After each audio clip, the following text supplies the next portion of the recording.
Assalamualaikum warahmatullahi wabarakatuh. Selamat pagi teman-teman. Gimana kabarnya hari ini?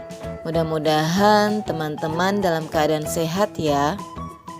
Jumpa lagi dengan Miss Ayla.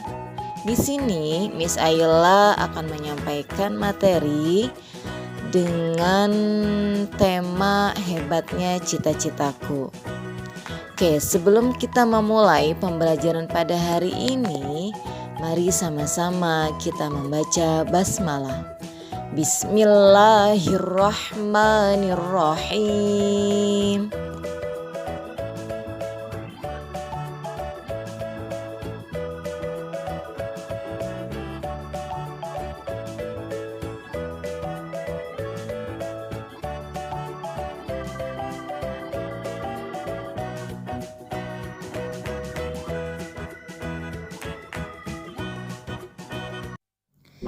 Sang Proklamator Sejati, karya Dino Joy.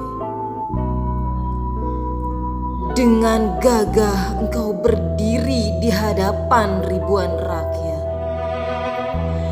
Dengan semangat nasionalisme yang begitu kuat, memproklamirkan kemerdekaan NKRI yang berdaulat, terlepas dari jeratan dan cengkeraman penjajah jahat. Lantang suaramu keras menggelegar, memecahkan kebekuan dada semua rakyat yang mendengar, menularkan semangat tak pernah gentar, membuat hati penjajah menjadi gempar. Soekarno, engkaulah sang proklamator kemerdekaan. Sungguh pribadi sepertimu sangat didambakan.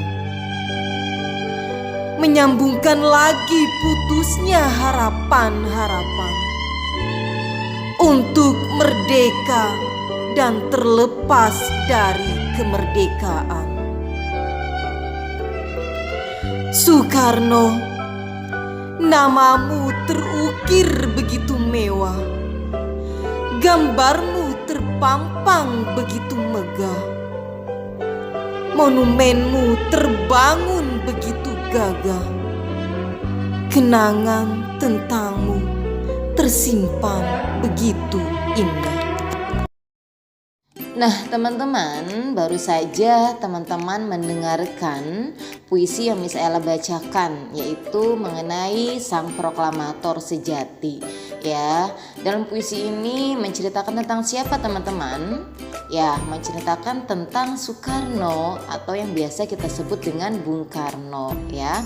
Nah nanti teman-teman, Miss Ayla akan berikan tugas kepada teman-teman untuk membuat puisi tentang Soekarno dengan kata-kata sendiri. Nah sebelum membuat puisi tersebut, nanti teman-teman silakan baca kembali puisi yang Miss Ayla bacakan tadi ya. Ada di halaman 63, silakan teman-teman baca kembali ya, agar teman-teman lebih memahami artinya. Nah teman-teman juga bisa berlatih membuat puisi baru tentang Soekarno ya. Nanti ada beberapa langkah yang bisa teman-teman lakukan sebelum membuat puisi. Jadi tugasnya teman-teman boleh ganti kata-kata puisi yang ada di halaman 63 ya dengan kata-kata sendiri, akan tetapi maknanya sama, atau teman-teman mau buat sendiri puisinya ya, boleh ya. Nah nanti langkah-langkah pembuatannya seperti apa? Yang pertama, silakan teman-teman perhatikan setiap baris pada bait pertama. Lalu teman-teman ganti beberapa kata di setiap barisnya dengan menggunakan kata-kata sendiri ya. Yang kedua, teman-teman dapat menggunakan kata-kata sendiri yang mempunyai makna hampir sama dengan kata-kata yang teman ganti ya. Oke, yang ketiga, lakukan juga untuk bait-bait selanjutnya. Setelah selesai, silakan teman-teman baca kembali keseluruhan puisinya ya. Nah, lalu perbaiki jika teman-teman menemukan kata-kata yang lebih baik dengan rima dan makna yang sesuai. Kalau sudah selesai pembuatan puisinya, silakan nanti teman-teman foto atau teman-teman boleh diketik ya di komputer, diketik lalu nanti silakan kirim ke Google Classroom ya. Jika ada yang kesulitan, silakan teman-teman tanyakan sama Miss Ayla ya.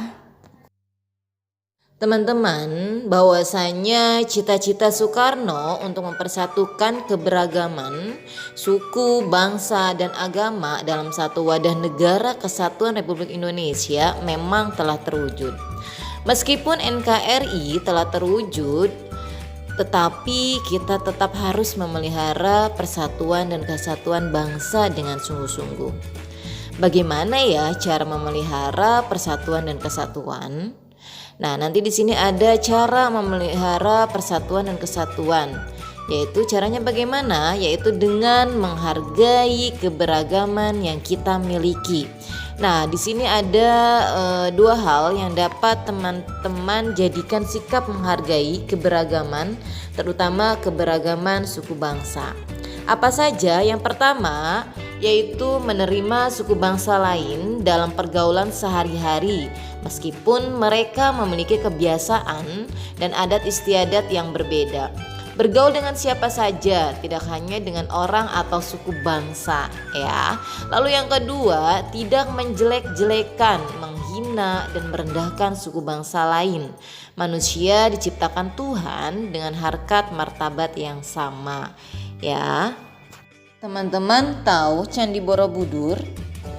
Ya, Candi Borobudur ini merupakan salah satu bangunan yang dikenal dunia. Selain Candi Borobudur, banyak bangunan-bangunan lain loh teman-teman yang terkenal di Indonesia yang merupakan karya anak bangsa.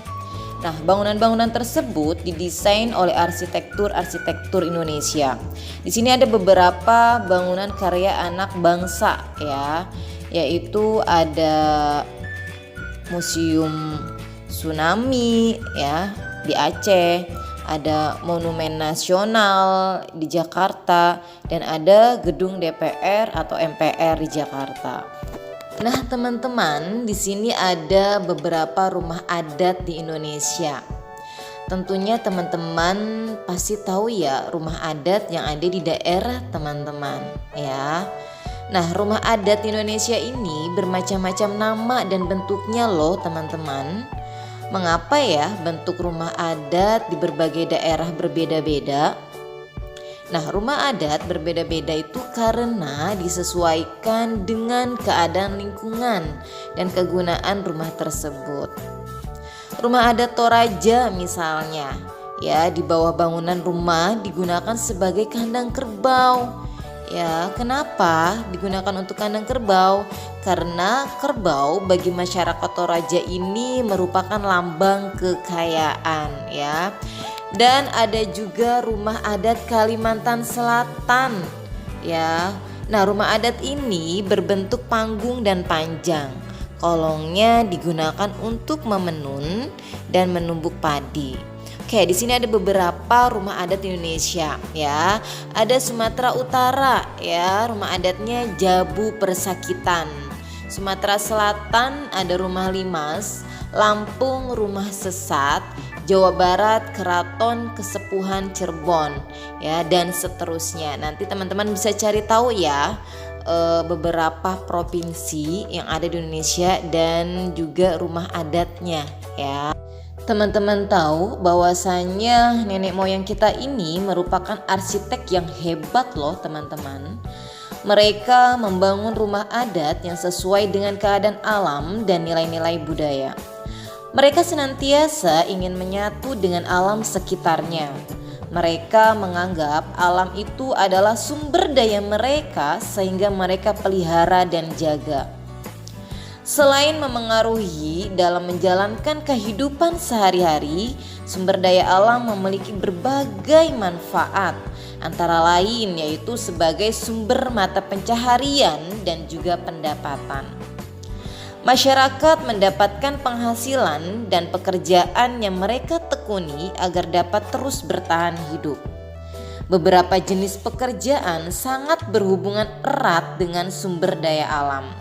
Di sini Miss Ayla akan sebutkan beberapa pekerjaan yang berhubungan erat dengan sumber daya alam. Yang pertama yaitu pekerja tambang menggantungkan hidupnya dari tambang mineral. Misalnya penambang belerang di Kawah Ijen yaitu Jawa Timur. Yang kedua, pekerja di penambangan minyak lepas pantai yaitu yang menggantungkan hidupnya untuk mencari minyak bumi. Lalu ada para petani yang menggantungkan hidupnya kepada sumber daya alam tumbuhan, tanah, air, dan matahari agar hasil panennya baik dan dapat dipasarkan. Yang terakhir ada nelayan yaitu yang menggantungkan hidupnya pada hasil laut seperti berbagai jenis ikan, udang, kepiting, kerang, dan cumi-cumi. Ya, jadi itu ada beberapa pekerjaan yang berhubungan erat dengan sumber daya alam. Oke teman-teman, selesai sudah pembelajaran pada hari ini. Semoga bermanfaat. Teman-teman tetap semangat dan jaga kesehatan. Jangan lupa tugasnya dikerjakan. Miss Ayla tunggu sampai jam 8 malam. Oke? Miss Ayla akhiri. Wassalamualaikum warahmatullahi wabarakatuh.